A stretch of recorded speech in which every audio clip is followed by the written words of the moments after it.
हर हर महादेव। ओम नमः शिवाय। जय माँ पार्वती। राधे राधे भक्तों। आज हम आपको माता पार्वती की एक ऐसी कहानी सुनाते हैं जिसमें उन्होंने एक कठोर तपस्या की। आखिर वो तपस्या किस कारण हुई, तो चलिए हम कथा को सुनते हैं। जिस माता पार्वती के बिना स्वयं महादेव अधूरे हैं, वही माता 12 वर्षों तक उनसे बिछड़कर एक भील के वृक्ष में रही। आखिर ऐसा क्या हुआ था जहाँ एक श्राप, एक वचन और 12 वर्षों की कठोर तपस्या थी? क्या कारण था कि आदिशक्ति माता पार्वती को भील के वृक्ष में वास करना पड़ा? चलिए हम सुनते हैं एक सच्ची कथा। एक ऐसा वन जहाँ सूर्य की किरणें भी धरती को छूने से पहले अनुमति मांगती थी। वही दिव्य वन से होकर एक दिन माता पार्वती और महादेव विहार कर रहे थे। वातावरण में अलौकिक भांति थी। पक्षियों का मधुर कलरव, मंद पवन और सरसराहट और हर ओर तपस्या की ऊर्जा स्पंदित हो रही थी। चलते चलते अचानक माता पार्वती को तीव्र भूख की अनुभव हुआ। उन्होंने कोमल स्वर में कहा, प्रिय स्वामी, मुझे अत्यंत भूख लगी है। कृपया इस वन से मेरे लिए कोई फल ले आइए। महादेव मुस्कुराए, किंतु उसके मुस्कान में एक गूढ़ रहस्य छिपा था। वो बोले, देवी, इस वन में फल तुम्हें रुचिकर नहीं लगेंगे। पार्वती ने आश्चर्य से प्रश्न किया, ऐसा क्यों प्रभु? इस वन में ऐसा क्या है जो मुझे अप्रिय लगेगा? मैं भूखी हूँ, कृपया मेरे लिए कुछ अवश्य लाएं। महादेव ने गंभीर स्वर में कहा, देवी, मुझे संशय है कि जो यहाँ उपलब्ध है वह तुम्हारे लिए उचित नहीं। तब माता पार्वती ने दृढ़ निश्चय के साथ कहा, जो आपको सबसे अधिक प्रिय है वही मेरे लिए भी प्रिय होगा। मैं वही फल ग्रहण करूँगी। यह सुनकर महादेव असीम स्थिति एक प्राचीन विशाल वृक्ष के पास पहुँचे। वो वृक्ष साधारण नहीं था। उसकी जड़ें धरती के गर्भ तक जाती थी और उसकी शाखाएं आकाश को स्पर्श करती थी। प्रतीत होता था कि महादेव ने श्रद्धा से एक बेल का फल तोड़ा और माता पार्वती को दे दिया। बेल फल देख माता पार्वती प्रसन्न उठी, परंतु उसी क्षण महादेव ने चेतावनी दी, देवी, किसी वस्तु के बाहरी सौंदर्य पर अत्यधिक मोहित मत हुआ करो। जो बाहर से आकर्षण दिखता है वह भीतर से भयावह हो सकता है।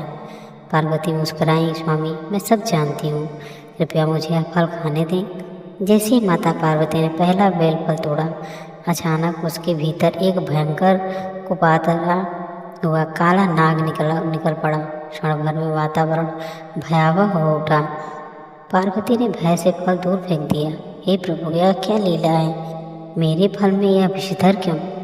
महादेव शांत रहे।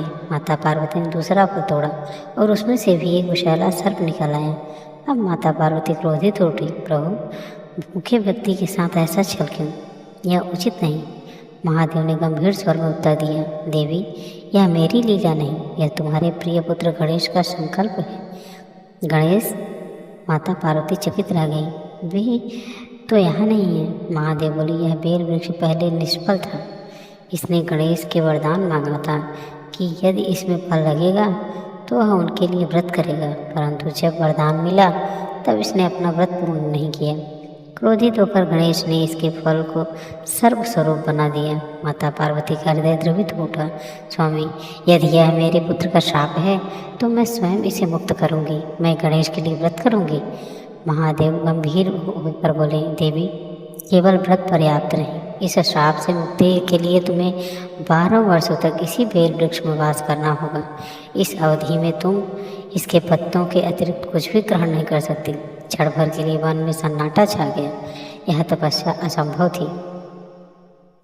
12 वर्ष केवल पत्तों पर जीवन, परंतु माता पार्वती आदि शक्ति थी। उन्होंने दृढ़ स्वर में कहा, मुझे यह स्वीकार है। महादेव की आंखें करुणा से भर उठी। देवी, तुम्हारे समान त्याग और करुणा किसी में नहीं। तुम समस्त दृष्टि का दुख स्वयं पर लेकर उसका परिमार्जन करती हो। यह देख कहकर माता पार्वती उस बेल वृक्ष में समा गई। 12 वर्षों की दिव्य तपस्या, समय बीतने लगा। ऋतुएं बदली, वर्षा की गर्जना, शीत की कठोरता, ग्रीष्म का प्रचंड तपन, परंतु माता पार्वती अड़िग रही। वो वृक्ष अब केवल एक वृक्ष नहीं था, वह तपस्या का तीर्थ बन चुका था।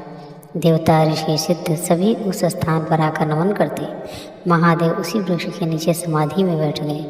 उनका ध्यान अचल था, किंतु हृदय में विरह की अग्नि चल रही थी। वे जानते थे यह परीक्षा केवल वृक्ष की नहीं, संपूर्ण सृष्टि की है। 12 वर्ष तक माता पार्वती ने केवल बेलपत्रों का सेवन किया। उनका शरीर क्षीण हुआ, परंतु तेज और बढ़ गया।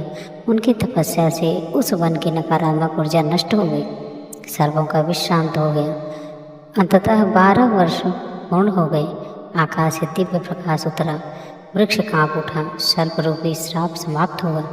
बेल वृक्ष के फल पुनः मधुर, पवित्र और कल्याणकारी हो गए। माता पार्वती वृक्ष से बाहर प्रकट हुई। उनका स्वरूप तेजस्वी, अद्वितीय, दिव्य था। स्वयं गणेश प्रकट होकर बोले, माते, आपकी करुणा ने मेरे क्रोध को भी शुद्ध कर दिया है। महादेव मुस्कुराए, आज से यह बेल वृक्ष सदैव पूजनीय रहेगा। इसके पत्र और फल शिव पूजा में सर्वोच्च माने जाएंगे। तभी से बेलपत्र शिव जी को अति प्रिय माने जाते हैं, क्योंकि उसमें माता पार्वती की तपस्या, त्याग व दिव्य ऊर्जा समाहित है। और यही कारण है जिसके स्वयं बेल वृक्ष हैं, वहाँ शिव और शक्ति का वास होता है। तो भक्तों, इसीलिए महादेव को बेलपत्र चढ़ाया जाता है। और श्रावण में तो अति ही प्रिय है उनके लिए बेलपत्र।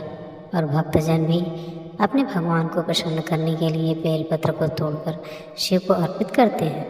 तो भक्तों, आज की कथा यहीं पर समाप्त होती है। ओम नमः शिवाय। हर हर महादेव। जय माँ पार्वती।